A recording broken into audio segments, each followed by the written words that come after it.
सभी को नमस्कार। आज का हमारा टॉपिक है हॉल इफ़ेक्ट या हॉल प्रभाव। जैसा कि आप पहले भी इस टॉपिक के बारे में सुन चुके हैं, बहुत ही फेमस और वेल नोन टॉपिक है। इसकी आज हम पुनः स्टडी करेंगे। हॉल इफ़ेक्ट बेसिकली क्या है कि कोई भी चालक पदार्थ, कोई भी आपका चालक पदार्थ अथवा अर्धचालक पदार्थ, उस पर आपने यदि कोई चुंबकीय क्षेत्र लगाया है तो उसके अंदर एक विद्युत क्षेत्र उत्पन्न होगा और उस विद्युत क्षेत्र की दिशा उस चालक में अथवा अर्धचालक में, चाहे अर्धचालक N प्रकार हो या P प्रकार हो, उसकी दिशा क्या होगी? बहने वाली धारा और जो आरोपित विद्युत क्षेत्र है उसके लंबवत होगी। क्या मतलब है कि कोई भी चालक पदार्थ, दूसरा अर्धचालक पदार्थ, अब अर्धचालक में आप N या P प्रकार का ले सकते हैं, तो इनमें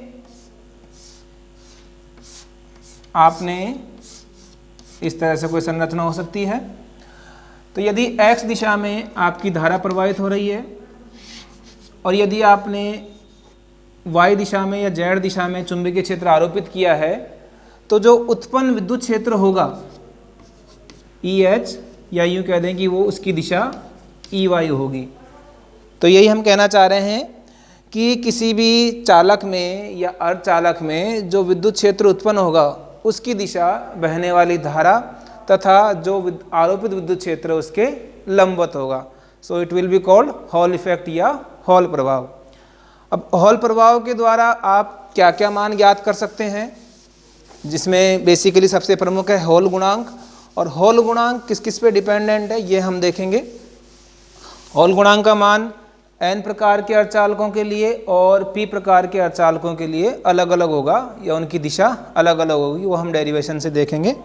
तो सबसे पहले हम लेते हैं N प्रकार के अर्धचालकों के लिए, N प्रकार के अर्धचालकों के लिए हॉल गुणांक।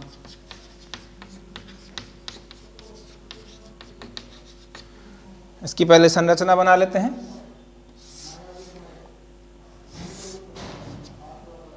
माना ये कोई N प्रकार का अर्धचालक है और यदि ये दिशा X है, इस दिशा में आपकी धारा प्रवाहित हो रही है। यहाँ ध्यान दीजिए, ये कोई X दिशा है जहाँ पे हम मान के चल रहे हैं कि धारा प्रवाहित हो रही है। तो इलेक्ट्रॉनों का जो प्रवाह है वो क्या होगा? विपरीत दिशा में होगा। ये आपके इलेक्ट्रॉन हैं। ये कंडीशन तब की है जबकि आप इस पदार्थ पर कोई भी बाह्य चुंबकीय क्षेत्र आरोपित नहीं कर रहे हैं। It means B equal to क्या है? 0 है। लेकिन यदि B का मान 0 नहीं है, B का मान 0 नहीं है और आपने इस दिशा में BZ दिशा में एक चुंबकीय क्षेत्र आरोपित किया, तो होगा क्या? इलेक्ट्रॉन अपनी दिशा से मुड़ जाएंगे या विक्षेपित हो जाएंगे। और ये किसकी वजह से होगा? लॉरेंज बल की वजह से होगा। तो लॉरेंज बल की वजह से इलेक्ट्रॉन अपनी दिशा से विक्षेपित होके जो सरफेस है उस पर इकट्ठा होना स्टार्ट हो जाएंगे और इसके तुरंत इसके प्रभाव के कारण इसके जो सामने वाली सरफेस है उस पर इसका अपोजिट आवेश, अपोजिट चार्ज जमा हो जाएगा। तो नेगेटिव का अपोजिट क्या होगा? पॉजिटिव। तो इस प्रोसेस के कारण एक विद्युत क्षेत्र उत्पन्न होगा जिसकी दिशा इस तरह होगी और उसको हम नाम देंगे EH। और यह प्रोसेस तब तक चलती रहेगी जब तक कि लगने वाला लॉरेंज फोर्स, इलेक्ट्रॉनों पे जो लॉरेंज फोर्स लग रहा है और ये जो उत्पन्न विद्युत क्षेत्र है इसके कारण लगने वाले बल का मान बराबर ना हो जाए। तो साम्य अवस्था में या फिर हम यूँ कहें कि स्थायी अवस्था में लॉरेंज बल और विद्युत क्षेत्र का बल बराबर होगा। तो लॉरेंज बल का मान क्या होगा? लॉरेंज बल EL equal to Q V cross B और it will be E VX cross BZ और सिंप्लीफाई कर सकते हैं E VX BZ EL, क्योंकि Vx और Vz एक दूसरे के लंबवत हैं तो साइन थीटा का मान 1 हो जाएगा। इसी प्रकार विद्युत क्षेत्र के कारण जो बल होगा,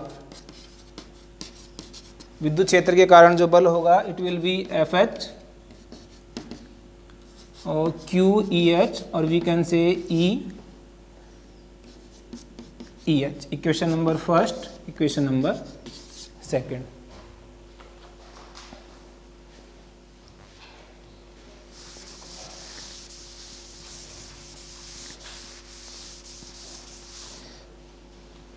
स्थायी अवस्था में दोनों फोर्स एक दूसरे के इक्वल होंगे, तो समीकरण नंबर 1 व 2 से, समीकरण नंबर 1 व 2 से क्या मान प्राप्त होगा आपको?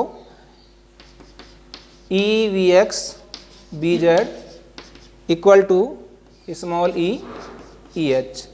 ई से ही cancel out, so E H equal to V X B Z. Equation number third.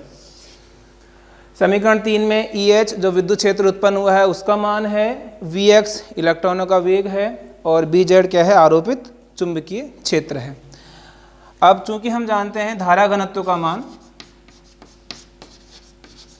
धारा घनत्व का मान J equal to minus N E V X या यूँ कह सकते हैं जे एक्स। तो यहाँ से वी एक्स का मान होगा V X equal to J X upon N E minus. Equation number 4।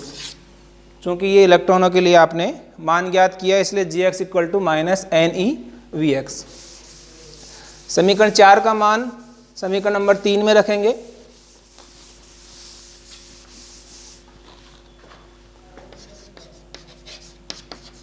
समीकरण 4 का मान 3 में रखने पर क्या मान प्राप्त होगा?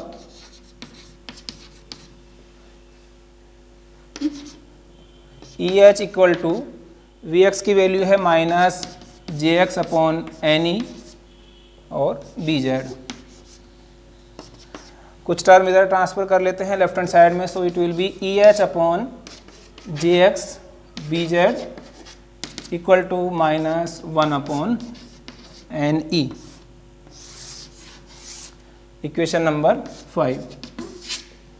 इक्वेशन नंबर 5 के जो लेफ्ट हैंड साइड में टर्म है it will be called hall coefficient या हॉल गुणांक, और इसको हम डिनोट करेंगे आर एच से। R H equal to minus 1 upon N E और 1 अपॉन रो ई।